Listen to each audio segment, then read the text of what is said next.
Il me revient le plaisir et l'honneur, comme maire de notre petite ville de banlieue, Boulogne-Billancourt, de vous accueillir ici. Il faut toujours faire modeste, hein, sinon on se fait piquer le pognon. Enfin, merci, je ne sais pas quoi, donc on est une petite ville de banlieue, on essaie d'être dynamique quand même. En tout cas, je suis très heureux de vous accueillir. Bien sûr, je vais commencer par saluer notre sénatrice locale, Christine Lavarde.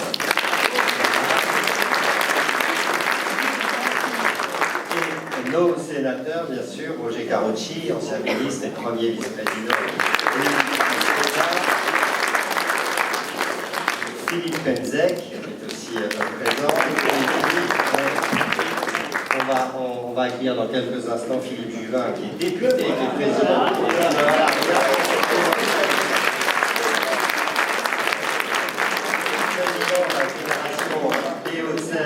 effectivement, et notre seul député, voilà, LR du département, qu'on félicite encore pour sa victoire au mois de juin. Voilà, normalement, il devrait être accompagné par quelqu'un d'autre de Boulogne, mais bon, on a loupé une coche de peu, d'ailleurs, à Boulogne, comme dans d'autres circonscriptions des Hauts-de-Seine, d'ailleurs, parce que je pense à Marie-Do Acheteman, elle est là, Marie-Do. Pareil, et voilà, on aurait pu faire un peu mieux dans les Hauts-de-Seine. Et puis, avant de saluer bien sûr Bruno, je voudrais saluer la présence de Georges Chiffredi. J'adore quand Georges vient à Boulogne. Il est venu vendredi dernier. C'est-à-dire, on ne mesure pas la valeur de l'amitié au montant du chèque. Enfin, il est quand même venu déposer un chèque de plus de 10 millions d'euros vendredi dernier. Pour ce prix-là, on lui a offert des petits fours quand même. Hein. Donc Georges, tu reviens toutes les semaines si tu veux à Boulogne. Tu es le bienvenu effectivement chez nous. Et puis je voudrais saluer Jacques Kosowski, le président de l'association des maires de Hauts-de-Seine. Très important l'association des maires. Et puis nos conseillers régionaux qui sont présents et nos conseillers départementaux nombreux. Voilà. Donc je suis très heureux d'accueillir Bruno Retailleau dans le cadre de sa campagne pour la présidence des Républicains. Puis autant le dire tout de suite, vous savez que moi je suis un fidèle de Bruno, on s'est parlé cet été, on a des attaches communes, puisque mon grand-père est enterré au cimetière des Sables d'Olonne, voilà. Et la mer était froide, donc j'ai appelé Bruno, j'ai dit pourquoi la mer est à 14,5 degrés aux Sables d'Olonne, qu'est-ce que tu fais Bruno pour réchauffer la mer? Et effectivement, on a parlé un peu de son interrogation pour les Républicains. Alors moi j'espère qu'après ton intervention, moi je vais être court, parce qu'on est venu pour t'écouter. Moi en tout cas, tu as mon soutien, tu le sais, depuis le départ, il est ferme et définitif. J'espère qu'après ton intervention, il y aura beaucoup d'autres soutiens dans cette salle. Je crois que c'est très important parce que, effectivement, tous ceux qui ont l'occasion de travailler à tes côtés connaissent ta capacité à rassembler. Et je crois que notre famille politique aujourd'hui a besoin d'un rassembleur. Et je dois dire, ça ne doit pas être un mince travail. Quand vous êtes président d'un groupe où vous devez gérer en même temps Christine Lavarde, Roger Carucci et Philippe Pemzec, pour prendre que les trois des Hauts-de-Seine, mon cher Bruno, tu as du mérite quand même. Parce que vous m'en voulez pas les trois. Là. Mais effectivement, ils sont assez différents les uns des autres et tu arrives à faire ça d'une main de maître. En tout cas, c'est important. Et on sait ta capacité justement à rendre efficace les sujets sénatoriaux au service toujours du pays. Voilà, Bruno est un grand serviteur de notre pays. Et puis je crois que c'est important effectivement qu'on ait quelqu'un qui incarne maintenant notre famille politique. Je vous en dirai un mot bien sûr tout à l'heure. Alors tu as le courage, Bruno, de te porter candidat à la présidence de notre parti, hein, parce que il faut du courage, tant les défis sont immenses et les sujets d'inquiétude nombreux. Je pense notamment à la guerre aux portes de l'Europe avec l'invasion de l'Ukraine et l'annexion de 4 de ces territoires par la Russie. Il y a également la guerre en Arménie, et tu sais Bruno que tu es dans un département ici, Georges a succédé à Patrick Devedjian, mais il a repris le flambeau du soutien à l'Arménie, et on en parlait avec Georges récemment. Il va se rendre en Arménie prochainement, d'ailleurs inaugurer un lycée, et je crois que vous voyez, c'est des moments forts qui sont propres à notre famille politique. Enfin, c'est dans la difficulté qu'on compte ses amis. Voilà, Georges, malgré les réserves émises par le Quai d'Orsay, a décidé effectivement de braver ses réserves du Quai d'Orsay pour apporter son soutien au peuple arménien, et c'est absolument fondamental. Merci Georges.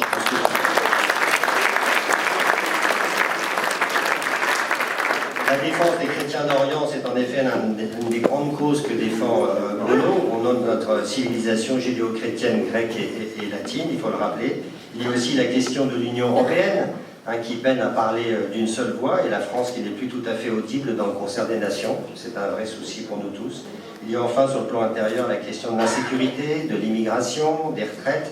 Il y a la situation économique qui ne cesse de s'aggraver avec une dette maintenant avoisinant, vous savez, les 3 000 milliards d'euros, une inflation de plus en plus forte et une crise énergétique qui menace pour les prochains mois. Il y a aussi pour certains, et ils sont de plus en plus nombreux, la question du déclassement économique et social.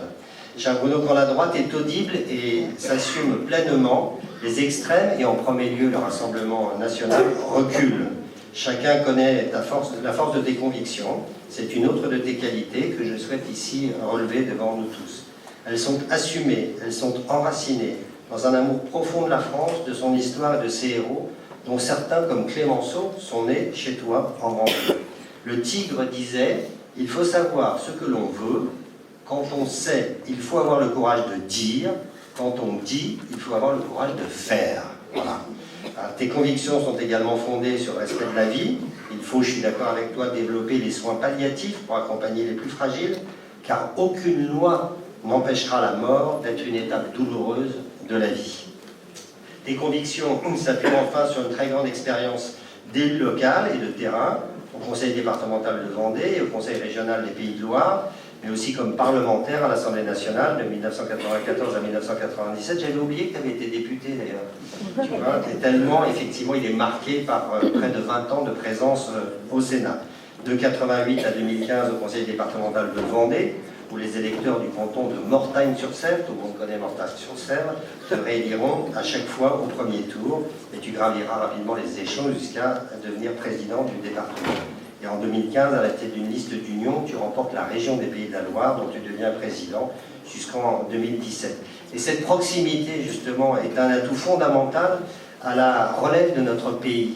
On oublie, nous, nos forces vives, le LR, on est très présent sur le terrain, on a des exemples quotidiens de bonne gestion, que ce soit le département, que ce soit dans nos villes, malgré effectivement les prélèvements excessifs dont on fait l'objet, parce qu'on est bien géré. C'est pas parce qu'on dit que ce sont des communes riches ou des territoires riches, c'est pas vrai, c'est parce qu'on est bien géré. On rappelle que le département de la Seine-Saint-Denis dispose d'autant d'argent que le département des Hauts-de-Seine, voilà. Sauf qu'on ne l'utilise pas de la même façon que la Seine-Saint-Denis, d'où le département prospère dans lequel on est et des villes prospères. Depuis à la tête du plus grand groupe parlementaire du Sénat, j'en disais un mot tout à l'heure, où nous sommes majoritaires, ne l'oublions pas, tu sais autant porter les grandes causes intellectuelles que la défense de nos collectivités. Notre mouvement a besoin d'un homme de conviction, c'est-à-dire d'un chef qui a le courage d'éviter les propos diviseurs, les mesures simplistes et caricaturales pour incarner une droite d'ouverture et de projet, une droite moderne et généreuse pour relever les défis de notre temps. Moi je trouve que j'en ai, je ne sais pas si c'est votre cas, mais moi j'en ai un peu assez des petits calculs dont on a mesuré au présidentiel les dégâts. Je suis mécontent de constater que certains spéculent notamment sur un affaiblissement de notre famille politique, voire de notre division, y compris d'ailleurs des alliés historiques qui sont peut-être présents dans la salle, mais en tout cas effectivement, je crois que ce n'est plus l'heure, chers amis, des vases communicants, savoir si un tel va être dans tel parti, de droite, du centre, de l'extrême droite. L'heure est plus aux vases communicants, parce qu'à chaque fois qu'on fait effectivement des zigzags, on s'affaiblit et on perd des militants. Le calcul est idiot. Ce qu'il faut, c'est augmenter le volume des militants de notre famille politique et le volume éventuellement des militants des familles alliées à notre mouvement, mais ne pas se prendre les militants les uns les autres, parce qu'on en perd à chaque fois. Si on ne garde pas le cap, si on ne garde pas la ligne, on va finir par tous être faible, et puis si on est faible, qu'est-ce qui va se passer? La seule alternative en 2027, ça sera effectivement Marine Le Pen. Et ça, il n'en est pas question. Donc il faut qu'on ait une droite forte et qui s'assume. Il faut également pour notre famille politique un président capable d'unir tous les adhérents de notre mouvement, leur redonner la fierté d'être de droite, le goût de l'engagement pour notre pays. Ça, c'est très important. C'est pourquoi nous aurons besoin de ton sens du rassemblement et d'écoute qui n'a jamais fait défaut depuis que tu occupes au Sénat la présidence du groupe. Nous aurons également besoin de ton sens du collectif et de ton esprit d'équipe sur lesquels Valérie Pécresse a pu compter durant les présidentielles. Je crois qu'effectivement, et d'ailleurs je veux saluer et lui redire ce soir toute mon amitié. Tu as été un fidèle soutien de Valérie, mais là aussi, ce que je disais tout à l'heure, les petits calculs des uns ou des autres ont effectivement conduit à de lourds dégâts. Nous aurons enfin besoin de compter sur ta force de travail et de ton imagination pour construire un nouveau projet de redressement pour la France, répondre efficacement à la question des retraites maîtriser enfin la dépense publique, protéger notre environnement par une politique écologique pragmatique, libérée de toute idéologie woke et libertaire. Alors que notre pays est de plus en plus morcelé, que le vote de nos concitoyens n'a jamais autant dépendu de leur âge, de leurs revenus, de leur niveau de diplôme, de leur lieu d'habitation, il faut réapprendre à parler aux Français comme à un seul peuple. Donner aux Français des raisons d'espérer, de s'estimer et de croire en eux-mêmes pour retrouver enfin le chemin de l'unité et de la prospérité. Redonner aux Français notre pays à aimer. La tâche est exaltante, le travail est immense, il va nous falloir nous retrousser les manches et tu peux d'ores et déjà compter sur nous. Avec la force de notre cœur et de nos bras, nous y parviendrons. Le poète et résistant René Char disait qu'il fallait souffler sur quelques lueurs pour faire de la bonne lumière. Cher Bruno, les militants sont ces braises et ils attendent que tu fasses souffler sur notre mouvement un vent de renouveau, d'espoir et de travail pour notre République et notre pays, la France. Et puis je voudrais rajouter pour conclure que de temps en temps aussi, on voit de ci, de là, des gens qui disent que les dés sont jetés. Moi je rappellerai qu'en politique comme partout, seuls les combats non menés sont perdus d'avance. Donc moi je prends la victoire, je veux t'assurer notre soutien, Bruno, et on gagnera parce que voilà, il n'y a pas d'autre solution. Merci.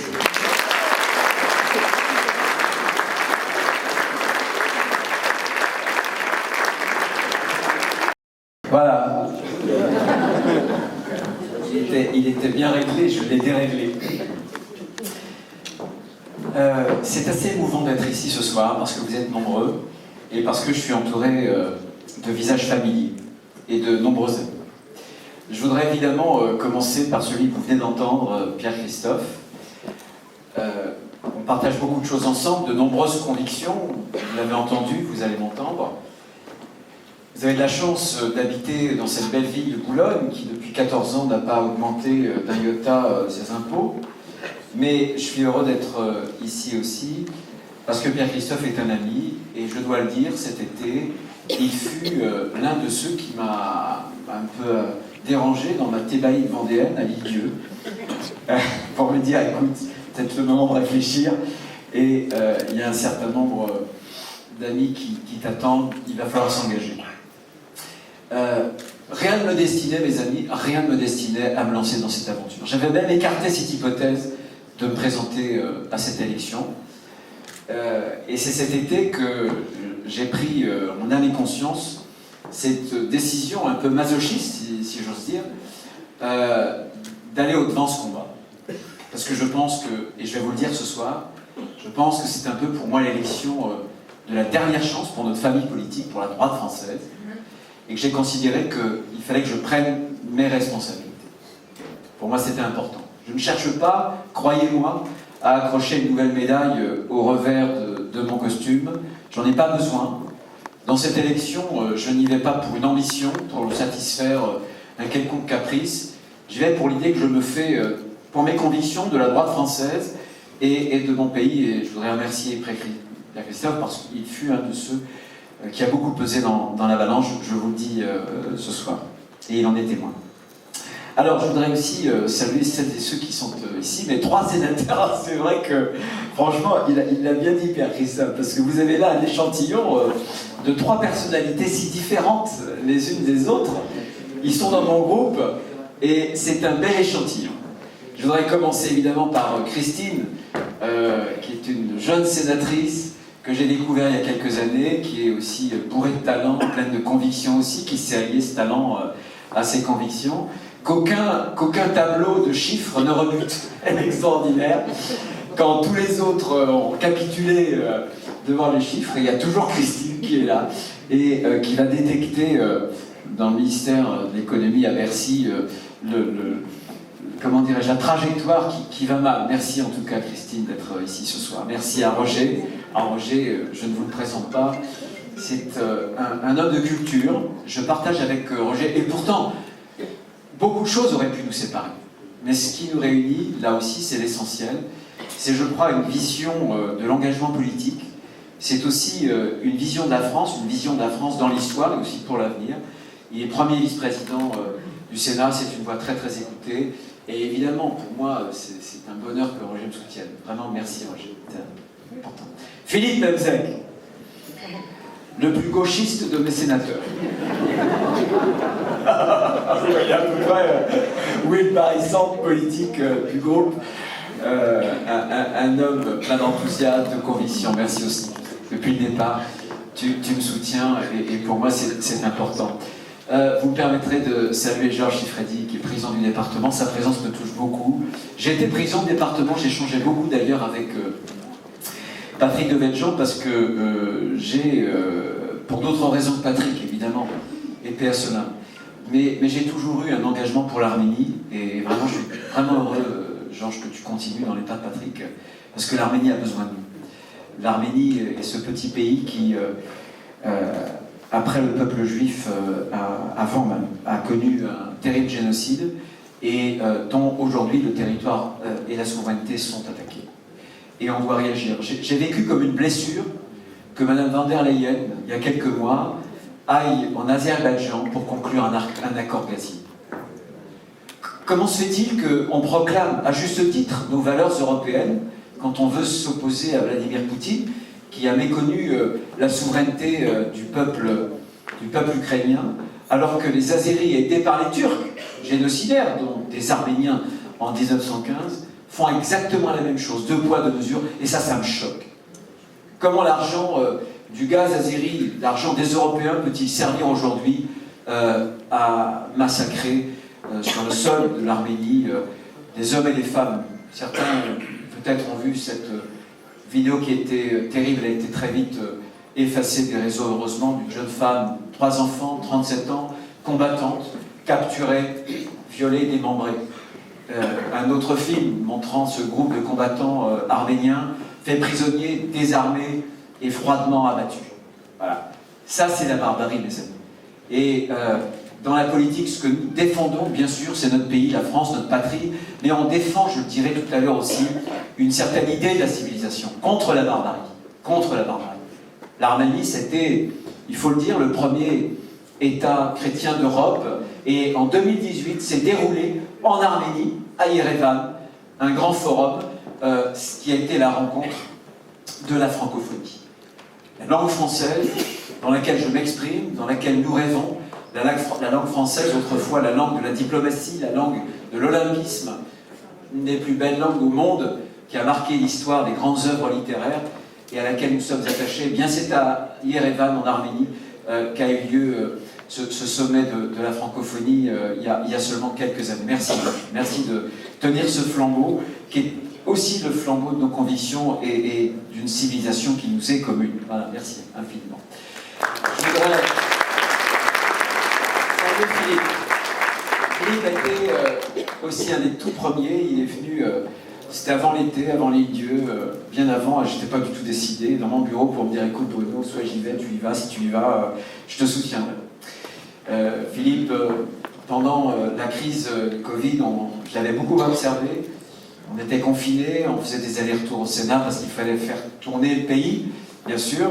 Et je ne loupais jamais une de ses interventions. C'était une des blouses blanches qui ont marqué par sa voix parfois dissonante. Il fallait de la dissonance parce qu'on habite dans un pays de liberté. Et Dieu sait si nos libertés ont à l'époque été mises à mal. Et Philippe a été pour moi un soutien. C'était une voix vraiment écoutée. J'ai été heureux d'ailleurs quand il s'est présenté l'an dernier, parce que je pense que pour la famille politique, il fallait cette figure un peu différente. Et maintenant, il est député. Bravo, parce qu'on n'en a pas tant que ça. Bravo. Le président de notre fédération. Je terminerai par tous les élus. Un mot de Jacques Kokowski, puisque Courbevoie est une belle ville, mais surtout il est président des maires. Et moi, je suis pour une France communale, Jacques. Voilà. Je pense qu'on a fait plein de bêtises, et je pense que la fatigue de la démocratie actuelle, c'est qu'on a substitué la loi du nombre à la loi des hommes. On a fait des grands cantons, on a fait d'immenses communes. Et alors, je ne parle même pas de je ne lance pas sur la métropole et les territoires, les machins qu'on empile.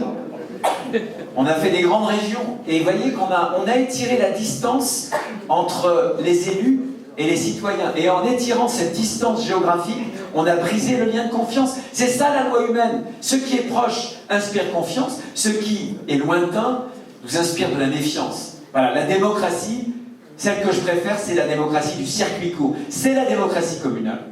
Parce que la démocratie, mes amis, c'est une géographie humaine. Voilà. Et ceux qui nous gouvernent, parfois de droite et parfois de gauche, l'ont souvent oublié. Voilà. La démocratie qu'on aime, c'est la démocratie communale. Alors Jacques, bien haut l'étendard de la France communale, on est à tes côtés, on est derrière toi. Je voudrais saluer Othman Nasrou, qui est un jeune vice-président, conseiller régional d'Île-de-France. Il a été premier vice-président, président du groupe majoritaire avec Valérie, et il est devenu mon directeur de campagne. Voilà un exemple, puisque, autant le dire, évidemment, Retailleau n'a pas la même consonance que Nasrou. D'accord? Eh bien, Othman, il y a quelques années, il n'était pas français. Par sa famille, par ses racines. Il est venu en France, et pour moi, c'est le symbole de la méritocratie républicaine et d'une assimilation totalement réussie. Parce que, avec les amis qui sont ici, on partage cette idée commune que la France, dans l'histoire des hommes, des femmes, au fil des siècles et des générations, est parvenue à faire cette conjugation qui était si improbable entre ce qu'il y a de plus singulier dans chaque homme et de plus universel dans tous les hommes. On est français pas par la couleur de la peau, pas par la religion, on est français pas non plus par la condition sociale, on est français parce qu'on est citoyen de la République française, qu'on aime la France. Voilà, bravo à tous ces jeunes qui se sont assimilés, profondément intégrés à la République française. C'est un exemple et il faut que ces exemples soient suivis. Il faut faire aimer la France. Il faut arrêter de dire que la France, elle est coupable de tout, y compris, comme avait dit Macron, en Algérie, du pire des crimes, du crime contre l'humanité. Voilà, la France qu'on aime, c'est cette France glorieuse, avec nos belles pages d'histoire. Bien sûr, dans tous les peuples, il y a des pages plus sombres, mais nous, on veut la France pour ce qu'elle a de meilleur. Merci, Othman, finalement, de nous le rappeler.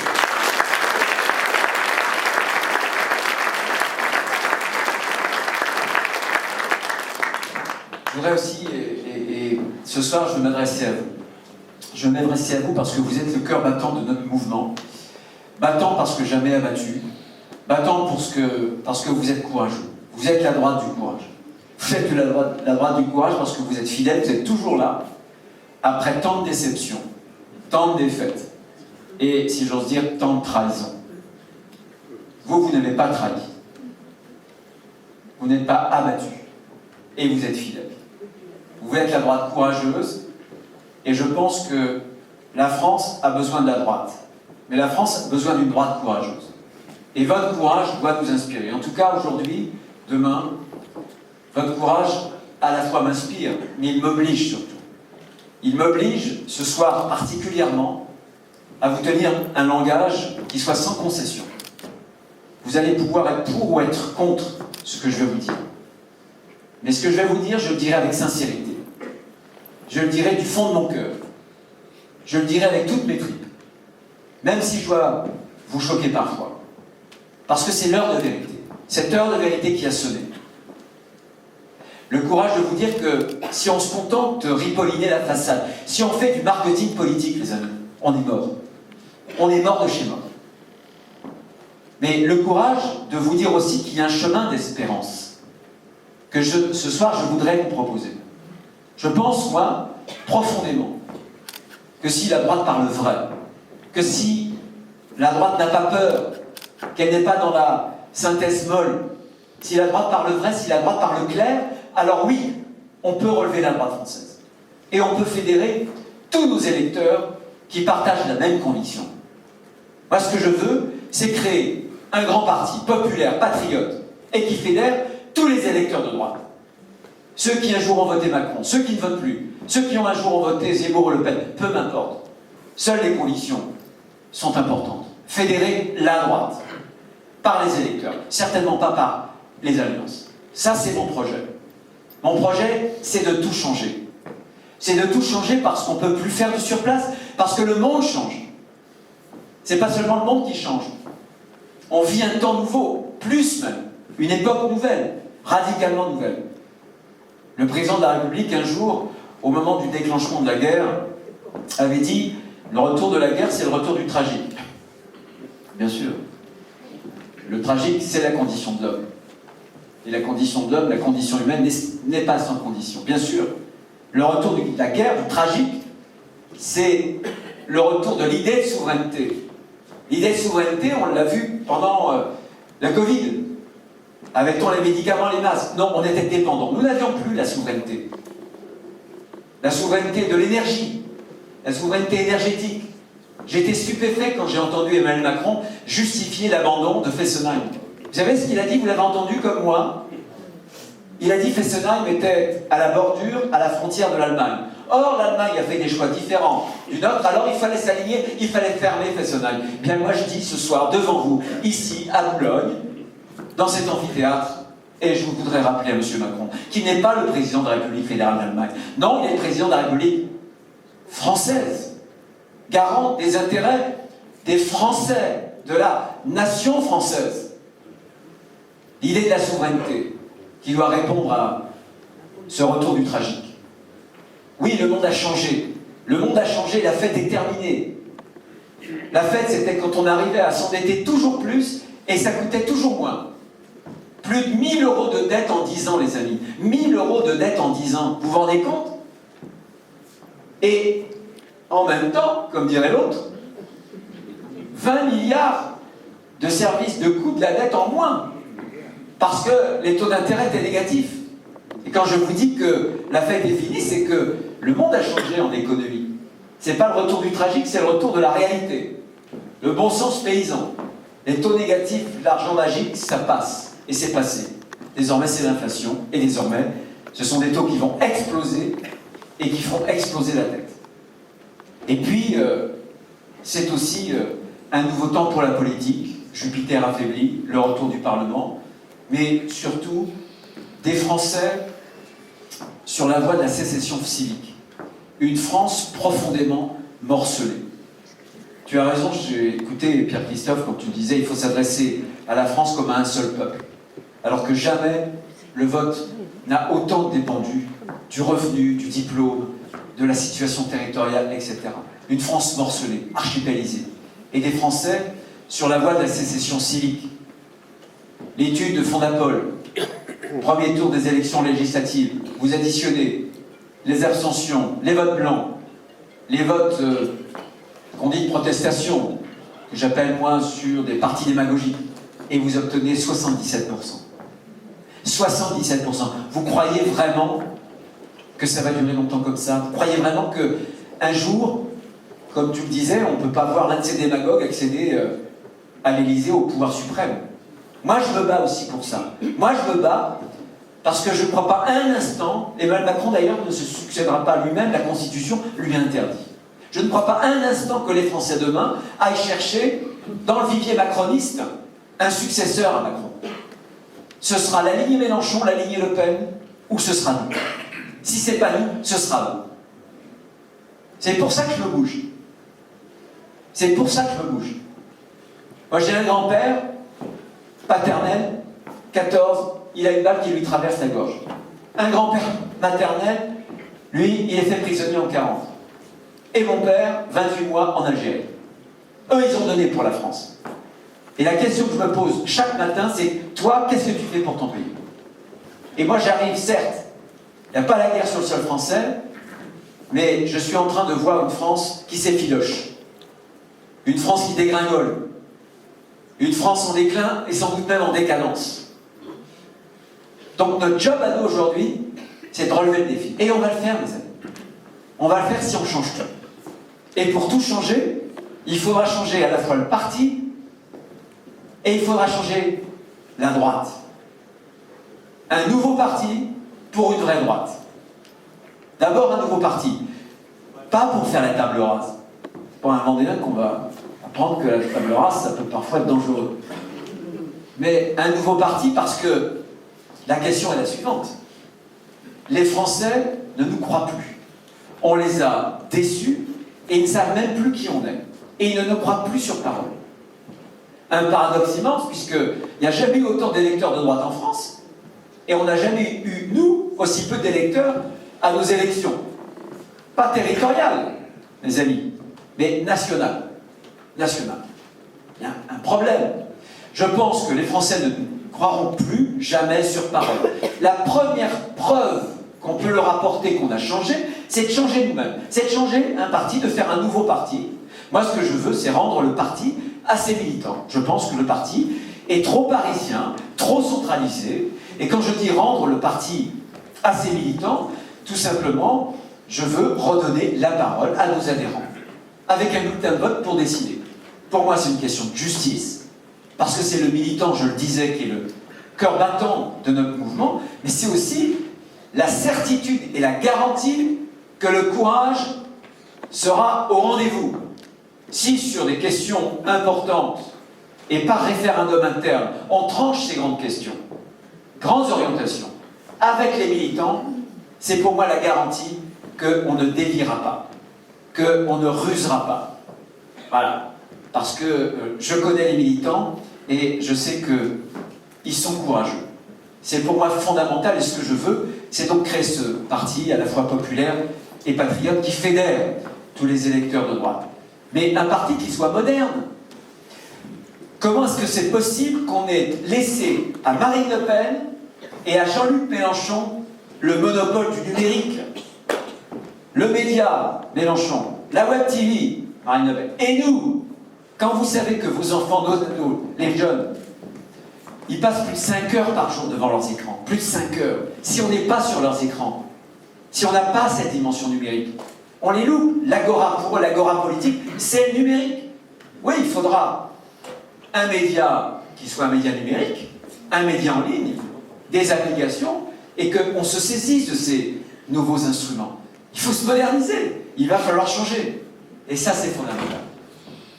Donc un parti qui soit renouvelé, en faisant en sorte que nos militants soient au cœur, parce que vous payez une cotisation, ceux qui sont encartés, les autres, j'espère que vous vous encarterez avant le 3 novembre pour pouvoir voter. Bon, on en parlera tout à l'heure, mais vous payez une cotisation. Donc pour moi, un militant, c'est pas seulement un distributeur de tracts, un remplisseur de salles ou un colleur d'affiches. C'est quelqu'un à qui on doit une obligation, des informations, des décryptages, des formations, etc. C'est ça un parti moderne. Vous verrez, partout en Europe, les partis qui ont une base très large, très populaire, ce sont les partis qui font confiance à leur leader. Un nouveau parti pour une vraie droite. Pourquoi je dis une vraie droite? Parce qu'évidemment, dans cette expression, il y a cette idée qu'il peut y avoir des fausses droites. Je pense que Marine Le Pen, c'est une grosse droite. Elle a changé d'avis sur tout, elle a voulu quitter l'euro, quitter l'Europe, elle est revenue parce que forcément, c'était pas très populaire, la peine de mort, la rétablir, pas la rétablir, la retraite, j'ai l'impression qu'elle veut plutôt 60 ans, c'est la démagogie. C'est pas notre droite, mes amis. Ne nous trompez pas. C'est la démagogie qui épouse, en réalité, l'instant, comme tous les démagogues. Macron n'est pas un président de droite. Je sais qu'il a séduit. Ici, à Boulogne et ailleurs, d'ailleurs. Mais on n'est pas un président de droite quand on est capable de nommer M. Papendiaï à la tête de l'éducation nationale. Je parlais, il y a quelques instants, en évoquant le civisme, la citoyenneté, ce que nous sommes dans notre être collectif. Mais Papendiaï, c'est lui qui a dit il y a 2 ans, être français, c'est être blanc. Être noir, c'est être d'ailleurs. C'est-à-dire que pour lui, la citoyenneté, le fait d'appartenir à la communauté nationale aurait quelque chose à voir avec la couleur de peau. Il n'a rien compris, le gars. Très bien, il a fait ses études aux États-Unis, et la question raciale aux États-Unis est une question importante. Nous, on n'a pas un modèle communautariste. On a un modèle républicain. Exigeant, mais républicain et laïque. Et Macron est capable de le nommer.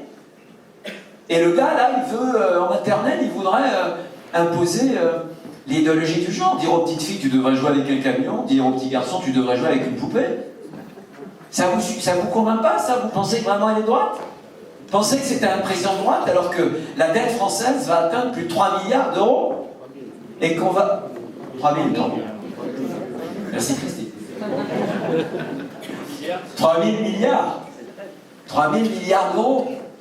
Pensez que c'est un président de droite quand, face à l'immigration, il ne trouve rien de mieux comme idée de répartir dans le milieu rural, chez moi sans doute en Vendée, mais ailleurs aussi, hein, l'immigration plutôt que de verrouiller un peu les frontières et d'avoir une politique que beaucoup d'autres pays européens d'ailleurs ont adopté, une politique courageuse.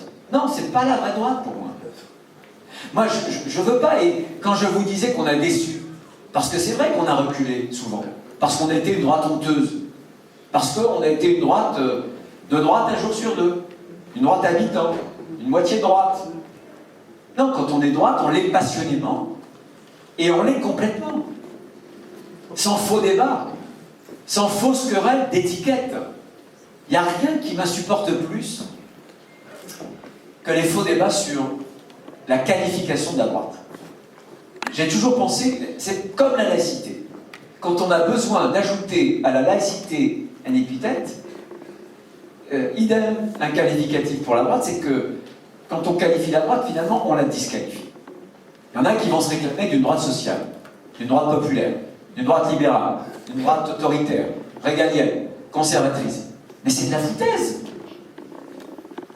Quand on est de droite, on est tout ça ensemble, parce que pour moi, la droite, c'est un tout, mes amis. C'est un tout parce que tout se tient. Et quand on est de droite, on doit avoir ça à l'esprit. Tout se tient, l'idée de la liberté et l'idée de l'ordre. Croyez-vous que dans les pays où il y a la chienlit et le désordre, croyez-vous que règne la liberté? Non, quand il y a le désordre, c'est la loi de la jungle, la loi du plus fort, au détriment du plus faible, qui n'est pas libre d'aller et venir dans la rue ou ailleurs. La liberté et l'ordre se tiennent. L'économie et le social, pensez-vous qu'on va pouvoir garder un modèle social extrêmement généreux si demain on ne travaille pas plus, si demain on ne crée pas plus de richesses? Bien sûr que l'économique et le social, c'est la même chose. Dans une entreprise, moi qui suis vendéen, on est les champions de France de la PME. Croyez-moi, le premier levier de compétitivité de ces PME, c'est la cohésion sociale. C'est que les employés, le patron, c'est tout un. C'est comme dans une équipe de basket ou de foot. On se bat. On se bat. Quand on est fier du maillot, on est à un peuple, ce que la sève est à un arbre. L'identité, c'est tout notre patrimoine immatériel. Tous ces repères d'une vie collective, d'une culture. Landowski était le père de Marcel Landowski, qui, avec Malraux, a été un grand décentralisateur et, je le sais, j'étais à peine né, mais a permis à toutes les régions de France d'avoir des grands orchestres symphoniques. Chez moi, l'ONPL, l'Orchestre National des Pays de la Loire. Mais ces éléments immatériels, c'est ce qui nous pousse en avant. On a besoin de notre identité. Et je vais en parler dans quelques instants. Vous voyez bien que la droite, c'est un tout. Et que la droite, elle doit absorber tout ça. Croyez-vous que le général de Gaulle, il n'était pas tout ça à la fois? Le général de Gaulle, il savait parler d'identité. La France qui vient du fond des âges, qui est une promesse éternelle, etc. Le général de Gaulle, il a fait le plan de libéralisation de l'économie avec Jacques Rueff, le plus ambitieux et audacieux de la Ve République. Côté régalien, Chianli, il s'y connaissait. Social, la participation, etc., etc. La droite ne reconquérera le pouvoir, mes amis, que si elle se déploie sur la totalité de son champ idéologique. Voilà. Et ceux qui se caractérisent par une étiquette, pour moi, c'est du marketing politique. Nous, on a une obligation, c'est de répondre aux Français, c'est de répondre aux problèmes des Français. Ils sont sociaux, identitaires, ils sont, etc., économiques. Et nous, on n'a pas à se positionner. C'est une réponse complète. Moi, je veux une droite qui ne soit pas une droite à la découpe. Une droite qui soit un tout, parce que pour nous, la droite, la France, ça n'est pas rien. Et rien de ce qui est français ne nous est étranger. Évidemment, certainement pas la grandeur de notre culture, de notre civilisation. Pas plus que nous êtes étrangers les malheurs des petites gens, de ceux qui sont les déshérités de la mondialisation. Donc une droite qui ne soit pas honteuse, une droite qui soit courageuse, mais une droite qui soit audacieuse. Pourquoi est-ce qu'on ferait du surplace? Pourquoi est-ce qu'on utiliserait toujours les mêmes vieux slogans, les mêmes vieilles idées? Vous croyez qu'on peut convaincre aujourd'hui les plus jeunes générations? Est-ce qu'on peut répondre aux défis du temps sans s'approprier la question de l'écologie? Est-ce qu'on va laisser à Mme Sandrine Rousseau le monopole de l'écologie? Franchement, elle qui est islamo-gauchiste, fausse féministe, elle défend le port du voile en France et elle voudrait défendre, j'étais avec des Iraniennes tout à l'heure, et elle voudrait défendre celles qui en Iran sont persécutées parce qu'elles veulent ôter le voile. Entre le féminisme et l'islamo-gauchisme, il faut choisir. Mais ces gens-là, mes amis, ils ont choisi. L'écolo-gauchisme, c'est aussi souvent l'islamo-gauchisme. C'est celles et ceux qui manifestent sur la marche, il y a 2 ans, 3 ans même, aux côtés des amis islamistes de M. Mélenchon. Non, l'écologie, c'est la transmission d'un patrimoine. C'est une idée de droite. Le premier ministère de l'Environnement, c'est Georges Pompidou. La création de l'ONF, la droite, la création des parcs naturels nationaux, c'est la droite. Qui inscrit le principe du préjudice écologique dans le Code civil? C'est pas un écolo, c'est Bibi. Et j'ai fait il y a 18 mois un livre dont le titre est, je vous le donne en mille, j'aurais dû le descendre d'ailleurs, pour que vous y croyiez vraiment. Le titre c'est « Aurons-nous encore de la lumière en hiver ?» C'était bien avant l'Ukraine, donc tout ça était prévisible, non? Bon. Donc nous, on doit se saisir de cette question écologique. Parce que pour moi, c'est profondément de droite. Ça me parle. Quand j'étais président de département, voilà, on a fait pour les déchets ménagers plein de choses. On est devenu maintenant le premier département sur le tri. Sur l'eau, pareil, sur l'eau potable, on a fait, voilà, c'est un des départements où la consommation par habitant est la moins forte. Voilà, donc la sobriété, mes amis, c'est pas le col roulé, c'est pas le tankardi. C'est pas ça la sobriété. C'est aussi la capacité à utiliser, bien sûr qu'il faut changer, vous comme moi d'ailleurs, des comportements. Mais la sobriété, on peut l'atteindre aussi en raisonnant et en utilisant des nouvelles technologies. Voilà. Je pourrais en parler, si vous voulez, on pourra en parler avec les questions-réponses, ça nous entraînera très loin. Mais nous, notre écologie, elle est humaine. Nous, pour nous, l'homme n'est pas une espèce parmi d'autres. On a reçu, par notre condition humaine, ce génie humain qui nous permet aussi, qui doit nous inciter à protéger les autres espèces. Et nous, l'écologie, c'est pas une idéologie, c'est pas une religion non plus. On se protège pas chaque matin devant la Terre. Simplement, on pense qu'on doit demain transmettre un monde habitable, habitable pour nos enfants. Et ça, il y a quelques exigences que nous-mêmes, on doit se réapproprier. Voilà, je pourrais aussi vous parler du numérique, le métaverse qui est un univers dans lequel vivront vos enfants demain et qui sera peut-être, non pas une terre incognita, mais une terre américaine. Je vois, moi qui reste une terre européenne et française. Toutes ces questions, vous voyez, que j'effleure rapidement, c'est simplement pour vous dire que la droite que je veux, moi, c'est pas la droite d'hier. Certainement pas. C'est la droite de demain qui proposera des solutions concrètes. Pas les types, pas ces écolos qui dôment sans rien avoir fait avancer. Moi je me souviens, l'Erika, la marée noire, Sainte-Dolonne aussi, mais c'était plutôt au nord, mon cher Pierre-Christophe. Et même Voilet, j'étais, je suis plus aux Seychelles en vacances, on dit, oh non, c'est pas une catastrophe, tu pars, tiens. Non, on n'a pas de leçon à recevoir.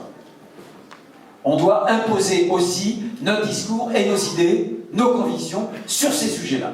Il n'y a pas de raison. Voilà. Et nous, on pense aussi, c'est ce qui nous fait, ce qui nous constitue une sorte...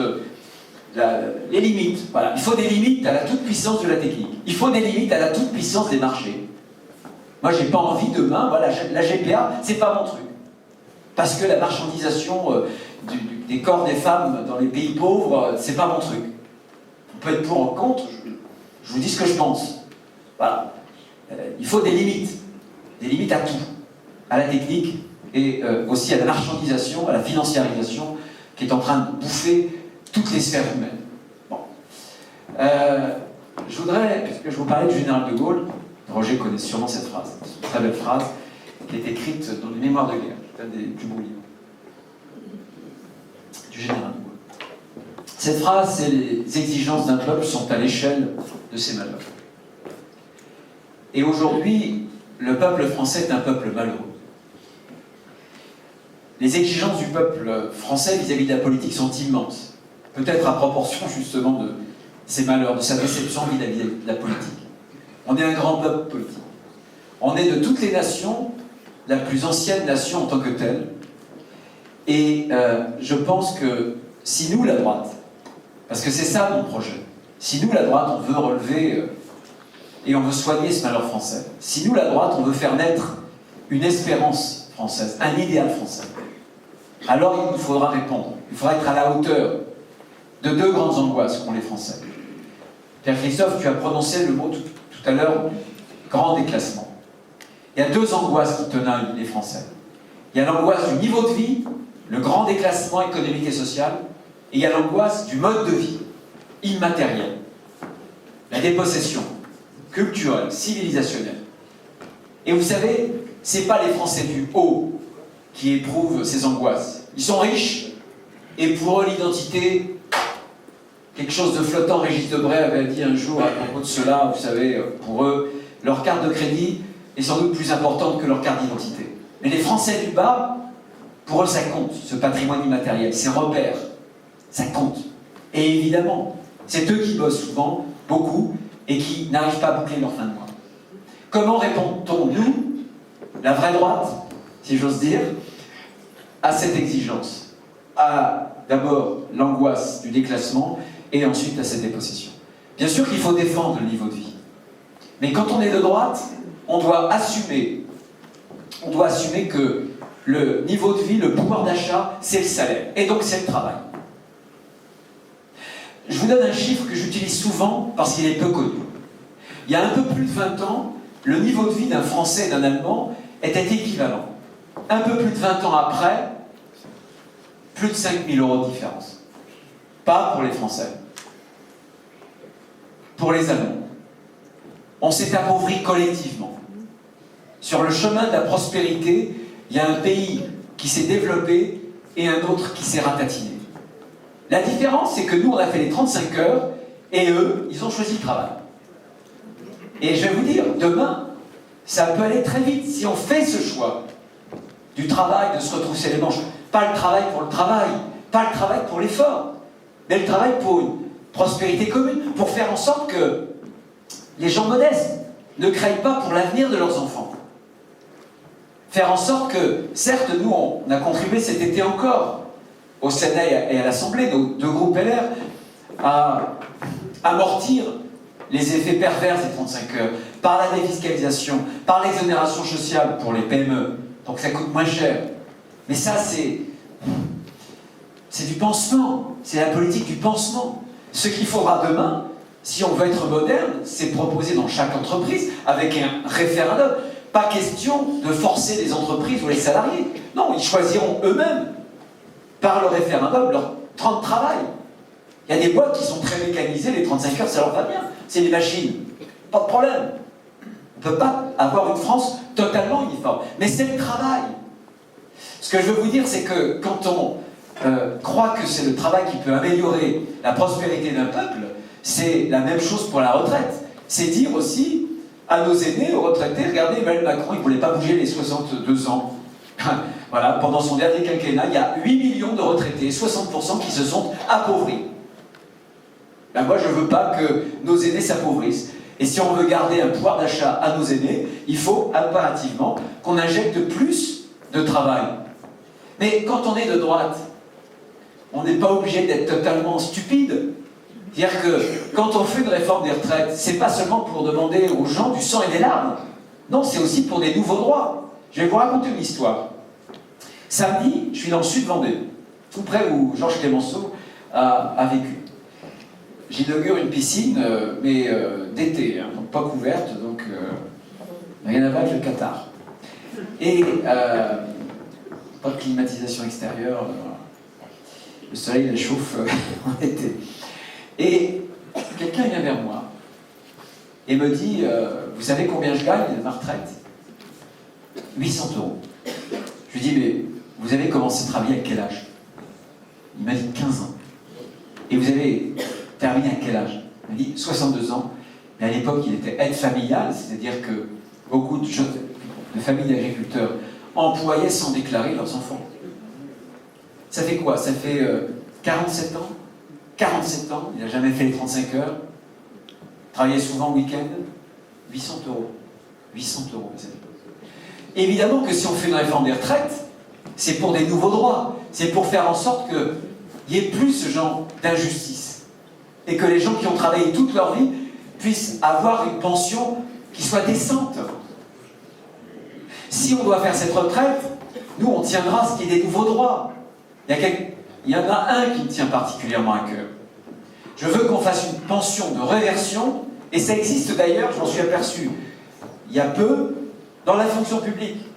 Mais je veux que dans le privé, il puisse y avoir une pension de réversion pour les enfants handicapés, car parce que quand la maman et le papa quittent, quand ils vieillissent, ils ont la peur au ventre. Qu'est-ce que va devenir mon enfant demain? Et quand le papa et la maman sera parti, eh ben, au moins, il y aura une pension de réversion sur cet enfant handicapé. C'est nous, ça. C'est améliorer la générosité de notre système social grâce au travail. On n'est pas des faux monnayeurs en fausse générosité, en fausse compassion. C'est trop facile de dire « je suis généreux » avec l'argent des autres et en étant le pays. Balzac, aucune génération n'a le droit dans un mois de rire une autre. Balzac. Donc le travail et la fin du quoi qu'il en coûte. On a bien vu maintenant qu'on était sur un système où plus on dépense d'argent public, plus on emploie de fonctionnaires et moins ça marche. Emmanuel Macron, pour le prochain budget, il nous propose 11 000 fonctionnaires de plus. Et toujours plus de déficit, et toujours plus d'endettement. C'est curieux. Si ça marchait de façon simple, plus vous avez de fonctionnaires, plus vous avez de dépenses publiques, et on est les champions du monde, eh bien, vous avez les meilleurs services publics du monde. Si c'était ça, mais on serait à l'avant-garde du bonheur universel, mes amis. Puisqu'on est les champions de la dépense publique. On est les champions de la masse salariale pour l'État. Et c'est pas comme ça que ça marche. Puisqu'il y a la crise des 3 grands services publics. La sécurité et la justice, l'école, Philippe, la santé. La santé. Les déserts médicaux qui s'étendent, on passera la PPL bientôt, et l'hôpital au bord d'effondrement. Donc il n'y a pas de lien. Donc il faudra avoir le courage de débureaucratiser la France. Voilà. Le courage de supprimer ces centaines d'agences qui sont les satellites de l'État et qui en 15 ans ont créé plus de 250 000 emplois. C'est plus possible, mes amis. C'est un langage de vérité, de courage, mais il faut être sincère et il faut dire la vérité aux Français. Sinon, on n'est pas à la hauteur de notre tâche, qui est une tâche historique. Parce que la France est en train de décliner. Répondre par le bon sens, par une politique de bon sens au grand déclassement économique et social. Et répondre aussi à l'autre angoisse, l'angoisse de la dépossession immatérielle, culturelle, par un projet de civilisation. Moi, je revendique que la politique ne doit pas seulement être gestionnaire, que la politique, ça ne s'arrête pas à l'économie, que nous devons aussi défendre un projet de civilisation. Parce qu'aujourd'hui, c'est notre civilisation qui est attaquée par des idéologies, le wokisme par exemple, mais aussi par beaucoup d'autres attaques. Qu'est-ce que ça veut dire un projet de civilisation? Eh bien, je suis désolé, mais contre l'islam politique, et on n'en a pas terminé avec l'islamisme, croyez-moi, maintenant il y a un djihadisme d'atmosphère, comme le dit très bien Gilles Kepel, on n'en a pas terminé, il y a une réponse sécuritaire, judiciaire, policière, qu'on a apportée, mais il y a aussi une réponse culturelle. J'ai été, moi, choqué de voir qu'il y a eu une sorte de bis repetita à la Commission européenne il y a 8 jours pour promouvoir un programme qui est superbe, qui est une grande réussite de l'Europe. C'est pour ça qu'il faut aimer l'Europe. Le programme Erasmus nous permet, pour nos jeunes, les étudiants, de les envoyer un peu partout en Europe. Eh bien, sur cette publicité, il y avait une pub avec une jeune femme qui était voilée. Mais ceux qui ont fait ça, mais moi je les enverrai en Iran. Et ils verraient si le hijab, c'est un instrument de liberté. Non, c'est un instrument de la soumission de la femme. Et moi je suis heureux qu'avec Christine, Roger, Philippe, on ait voté l'interdiction du burkini. Qu'on ait voté aussi l'interdiction du voile, par exemple, pour les compétitions sportives ou pour les sorties scolaires. C'est ça la laïcité. C'est ça la défense de notre civilisation. Sinon, c'est quoi? Qui a peur de parler de civilisation? Qui a peur? Moi, j'ai pas peur. Et si on laisse ce mot aux autres, nos électeurs, ils partiront chez les autres. Une politique de civilisation, c'est une politique qui lutte contre l'ensauvagement. J'aime Nantes, j'ai fait une partie de mes études. Et quand j'étais président de région, je siégeais, mon hôtel de région était à Nantes. Pendant des années et des années, Jacques, Nantes, dans tous les palmarès des hebdos, a fait la course en tête sur les villes où il fait le bon vivre, le meilleur vivre, etc. Et maintenant, Nantes est un coupe-gorge, les amis. Sans doute parce que Jean-Marc Ayrault n'a jamais voulu des systèmes de vidéoprotection. Je me souviens très bien aussi sa successeur en 2015, Welcome Refugees.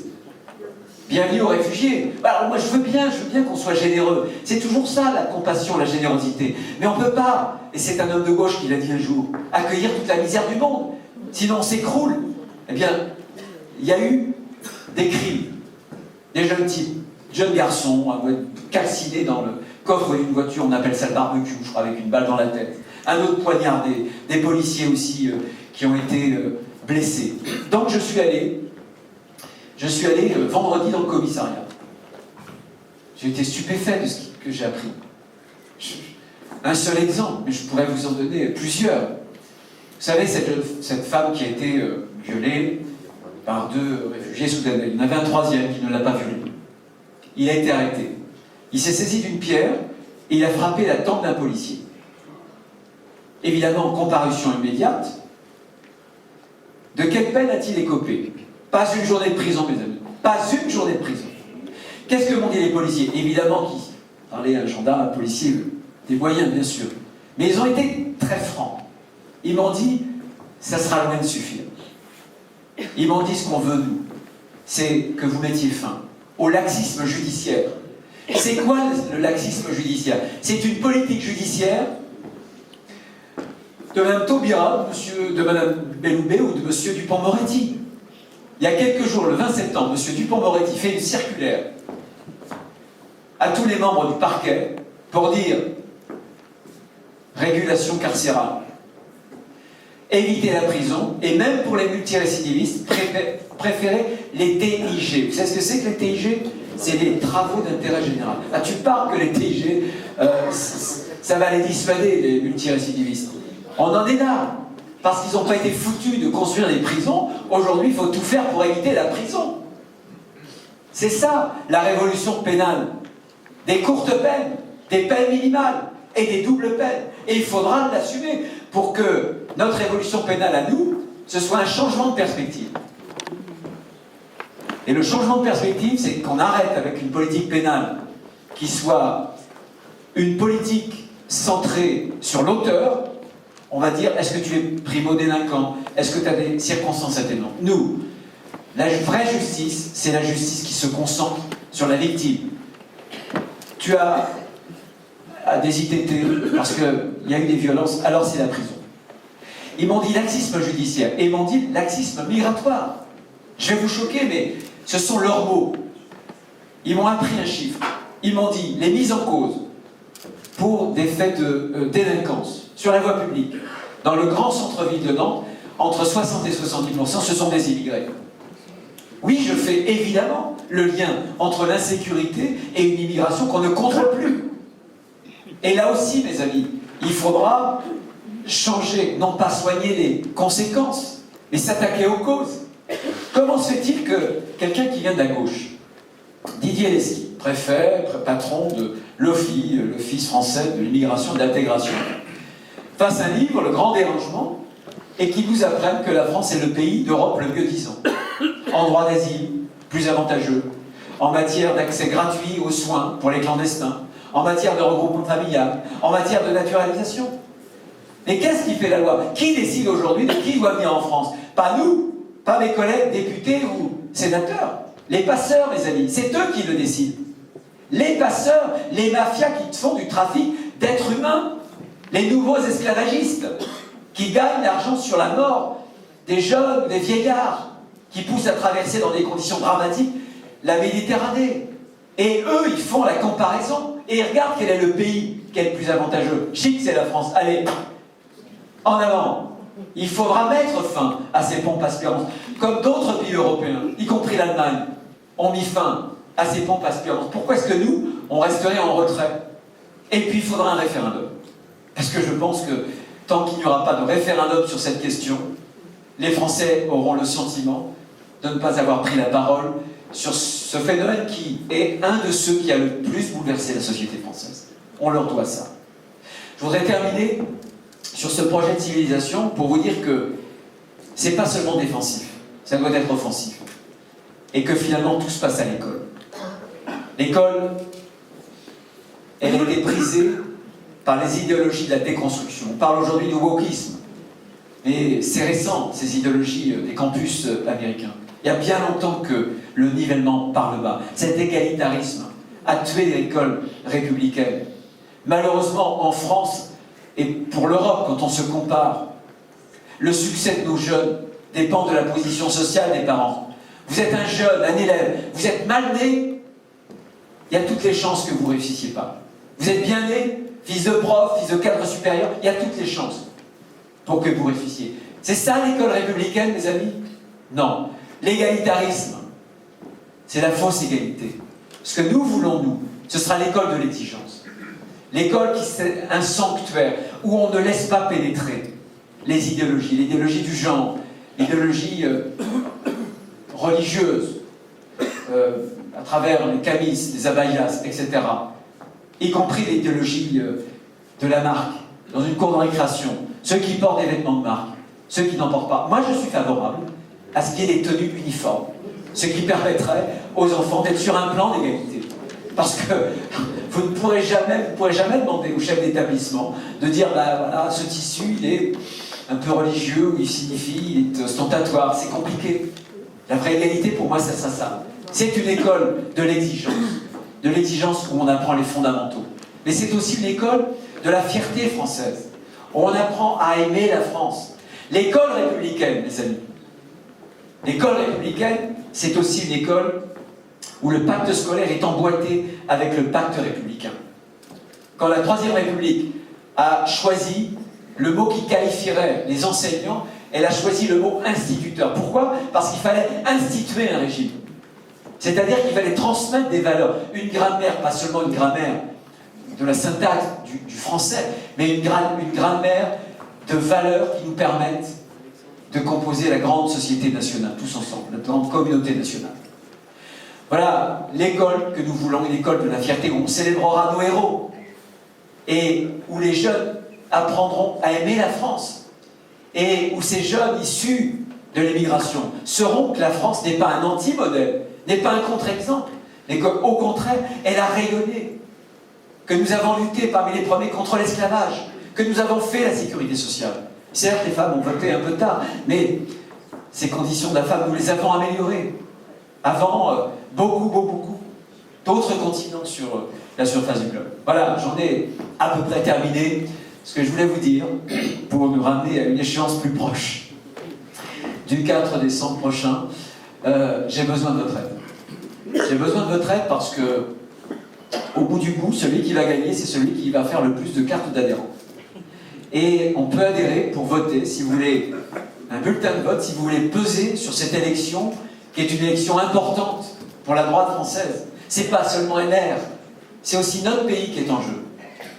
Si vous êtes d'accord avec mes convictions, si vous sentez la sincérité au fond de mes paroles, aidez-moi. Aidez-moi à relever la droite française.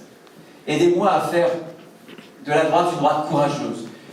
Une droite qui ne s'excuse pas d'être de droite. Aidez-moi à fédérer la droite pour que demain, on puisse représenter une espérance, qu'on puisse incarner un idéal français. Et ne vous abandonnez pas ni à la facilité, ni à la fatalité. À la facilité, on opposera le travail. Le travail pour refonder un parti, un nouveau logiciel.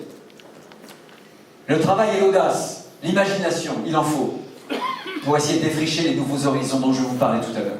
Et puis à la fatalité, on opposera l'espérance. Parce que vous voyez, je vous ai parlé tout à l'heure un peu d'histoire de France, mais je crois profondément que dans l'histoire du monde, la France est ce miracle, d'où des plus grands chaos ont souvent surgi les plus beaux sursauts. Ça, c'est la vérité profonde, la vérité éternelle de notre pays. Et cette vérité, je la sers. Nous la servons, nous voulons la servir. C'est cette France que nous voulons relever, qui a tellement de talent, qui a tellement d'atouts que nous ferons un jour, le plus vite possible, la course en tête en Europe. Bien, mes amis, je vous le dis ici, dans cet amphi Landowski, jamais, jamais, moi je laisserai tomber mes convictions, parce que jamais, tous ensemble, jamais nous laisserons tomber la France. Vive la République et vive la France.